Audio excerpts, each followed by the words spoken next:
Hai, masih bersama saya, Mr. Z, bicara. Tentu saja bicara tentang kebenaran berdasarkan fakta, data, dan realita. Kita mencoba flashback ya dari perjalanan panjang gugatan cerai Mbak Imbong terhadap Paula Verhoeven, yaitu gugatan cerai atas tuduhan perselingkuhan. Teman-teman, baru kali ini sidang terlihat dan terasa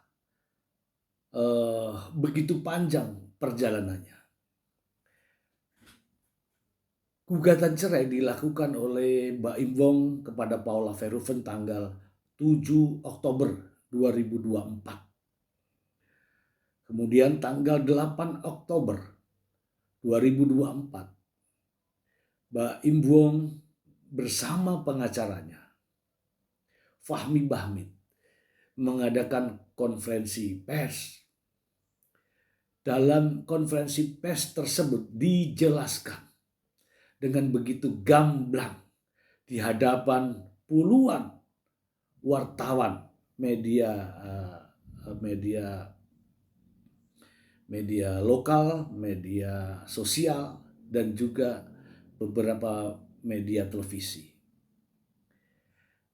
Aneh memang ketika seseorang sedang mengajukan gugatan cerai, kemudian mengadakan konferensi pers.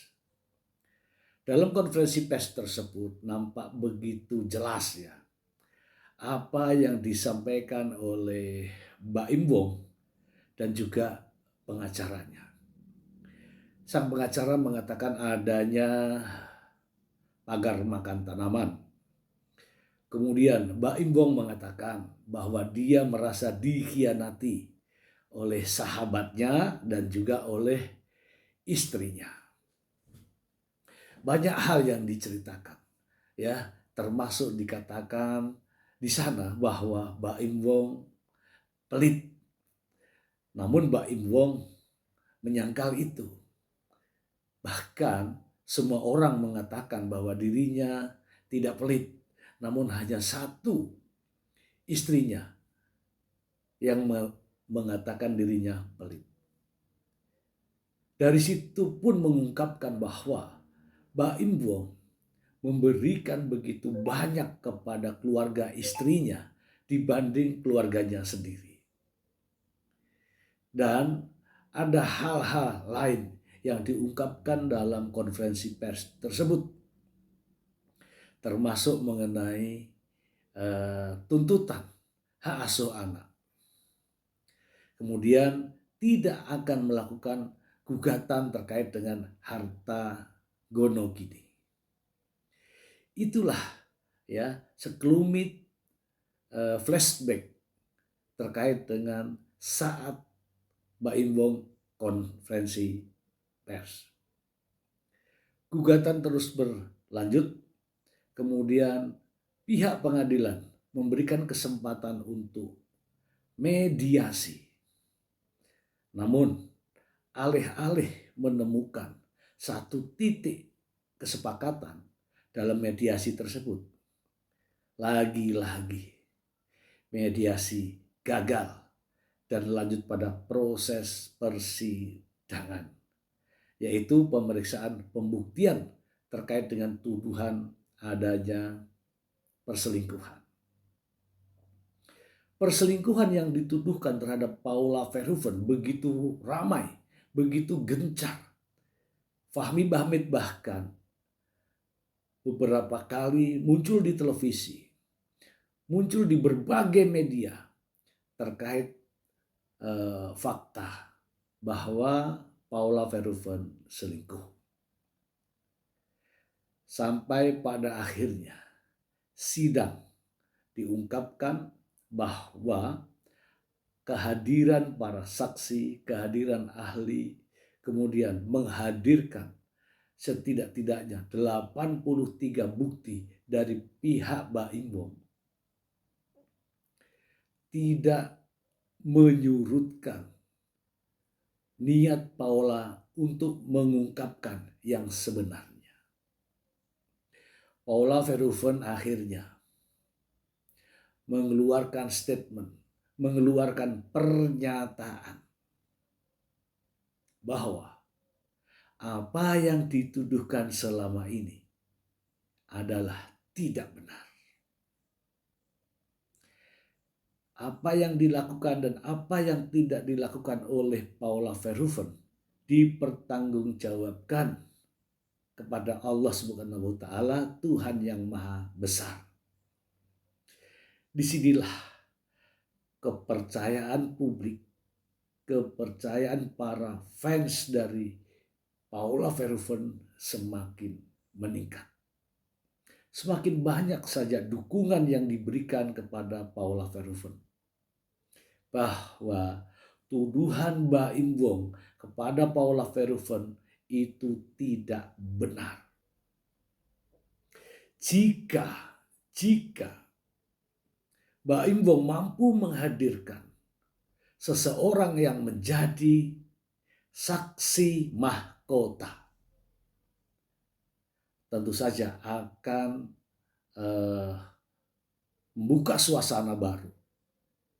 Nico Surya yang dituduh juga berselingkuh dengan Paula Verhoeven, Baim Wong tidak mampu menghadirkan. Sementara Baim Wong lah orang yang mendalilkan adanya perselingkuhan itu dengan seorang laki-laki yang bernama Nico Surya. Maka kewajiban Baim Wong lah yang seharusnya menghadirkan Nico Surya ini untuk pembuktian. Namun nyatanya Baim Wong, pengacaranya, setelah berbulan-bulan sidang tak sekalipun mampu menghadirkan yang namanya Nico Surya. Justru yang didatangkan dalam persidangan adalah saksi-saksi yang menurut pendapat saya tidak memiliki relevansi dari perkara.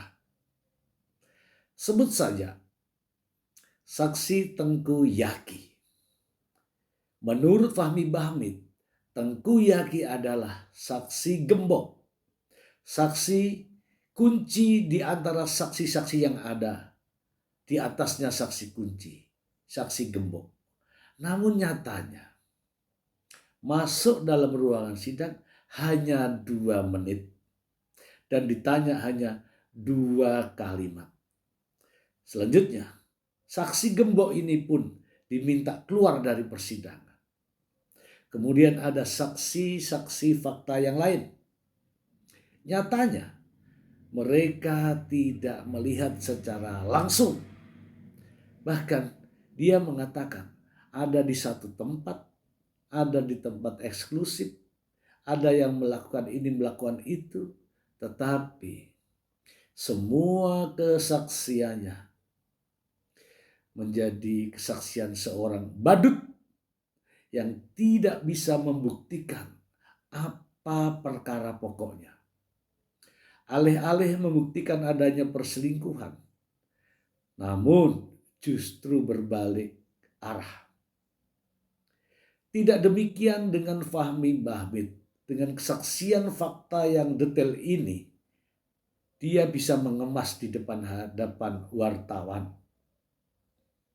Dia menceritakan bahwa ada sesuatu yang terjadi tanpa menjelaskan kejadian apa. Ada sesuatu yang teramat istimewa. Istimewa apa? Ada di sebuah tempat yang eksklusif. Sementara di sana banyak orang. Jelas ini semua tidak memberikan dukungan pembuktian terkait dengan perkara pokok yang sedang dipersidangkan di hadapan hakim. Dan Paula Verhoeven semakin hari semakin tenang saja. makin kesini Paula Verhoeven makin begitu banyak kegiatannya, aktivitasnya, dan semakin banyak kekuatan yang diberikan oleh para penggemarnya. Perjalanan begitu panjang, namun Paula tetap tabah menghadapi perjalanan gugatan cerai ini. Semakin hari, Paula menyibukkan diri terhadap aktivitas-aktivitas yang dijalaninya. Dukungan begitu banyak ya dari netizen, dari warga masyarakat, bahkan dari pejabat dan kolega. Tidak satu pun yang memberikan nilai negatif kepada Paula Verhoeven. Mana ada seseorang yang dituduh selingkuh. Selingkuh itu hal yang menjijikan, yang membuka aib. Tetapi justru Paula tidak merasakan itu. Kenapa? Kenapa bisa? Ya karena Paula Verhoeven tidak melakukan itu. 90 ya 80 ya 83 bukti ya sudah diajukan. Nyaris sampai ke 100 ya. Tinggal 17 lagi sudah 100 bukti. Netizen mengatakan bahwa jangankan 83, 1000 bukti pun kalau tidak ada keterkaitan dengan perselingkuhan, semua nilainya 0. Bahkan seorang ahli hukum ya, Hotman Paris Hutapea mengatakan bahwa tidak akan ada satupun bukti kalau tidak bukti real di dalam kamar, maka tidak bisa bercerai kalau hanya tuduhan perselingkuhan. Makin hari makin kesini makin ramai. Isu terhadap adanya trauma anak kepada ibunya dihembuskan. Isu anak tidak mau bertemu dengan ibunya dibesar-besarkan. Bahkan dihadirkan dalam persidangan seorang psikolog anak yang menyatakan bahwa terjadi trauma anak kepada ibunya. Namun lagi-lagi fakta ini membantah tudingan tersebut. Anak-anak jelas tidak akan dan tidak mungkin trauma kepada ibunya. Dari sini sudah mulai nampak jelas semua ini berbalik arah. Tidak disangka bahwa pada akhirnya Paula Verhoeven meraih begitu banyak dukungan dari warga masyarakat Indonesia. Dan teman-teman, sebenarnya hakim pun telah mengambil inti dari proses persidangan ini. Hakim telah mengantongi beberapa informasi yang akurat. Hakim telah mendapatkan keyakinan yang bulat bahwa perselingkuhan yang dituduhkan itu sebenarnya tidak ada. Tidak ada. Terhadap gugatan cerai akan dikabulkan. Namun bukan karena adanya perselingkuhan. Ingat itu. Gugatan cerai akan dikabulkan. Namun bukan karena perselingkuhan. Tetapi karena ada faktor lain. Terkait dengan hak asuh anak. Dihembuskan adanya trauma anak kepada ibunya. Ini dengan maksud apa? Menceritakan kepada hakim bahwa anak-anak ini tidak mau kepada ibunya. anak-anak ini enggan bersama ibunya. Namun nyatanya hakim melihat fakta yang berbeda. Hakim melihat bahwa anak-anak dari Paula Verhoeven begitu sayang dan cinta kepada ibunya. Sehingga trauma anak jelas diabaikan oleh hakim. Pada akhirnya hakim meminta kepada pihak Paula Verhoeven untuk menghadirkan ahli yang kredibel terkait dengan bukti-bukti yang diajukan oleh Mbak Im Wong. Dan di antara sekian banyak bukti, adanya bukti dari rekaman CCTV. Dan rekaman CCTV ini tidak bisa dibohongi. Rekaman CCTV ini tidak bisa diedit secara utuh dijadikan barang bukti. Dan nyatanya ahli digital forensik ini membaca rekaman CCTV ini dengan keilmuannya. Dan diperoleh bahwa dalam CCTV terlihat jelas adanya kontak fisik. Yang ini membuktikan adanya kekerasan. Ya, itulah kata ahli. Kalimat-kalimat yang dilontarkan ahli bukan untuk Mbak Im Wong, tetapi untuk hakim. Tidak perlu dibantah oleh Mbak Im Wong, tapi jadikan referensi hakim dalam mengambil keputusan. Silahkan Mbak Im Wong untuk membantah, namun tidak membantah kesaksian ahli. Karena kesaksian ahli diberikan hanya kepada hakim yang mulia. Jelas karena adanya penjelasan ini, hakim akan mengambil kesimpulan berdasarkan keterangan ahli, maka perceraian tetap dikabulkan.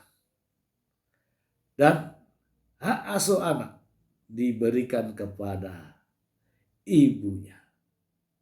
Inilah flashback ya, sebagai gambaran perjalanan dari gugatan cerai Mbak Im Wong yang katanya gugatan cerai berdasarkan adanya perselingkuhan, namun sama sekali tidak bisa dibuktikan. Dan sampai perjalanan sidang pun akan berakhir, Niko Surya yang dituduh berselingkuh dengan Paula Verhoeven jelas bersembunyi atau disembunyikan atau tidak ada lagi di dunia ini atau bahkan ditiadakan. Inilah fakta daripada proses persidangan yang sangat rumit, yang sangat jelimet. Namun pada akhirnya mereka yang tenang, mereka yang berpikir dengan cemerlang, itulah tampil sebagai pemenang. Semoga bermanfaat. Terima kasih.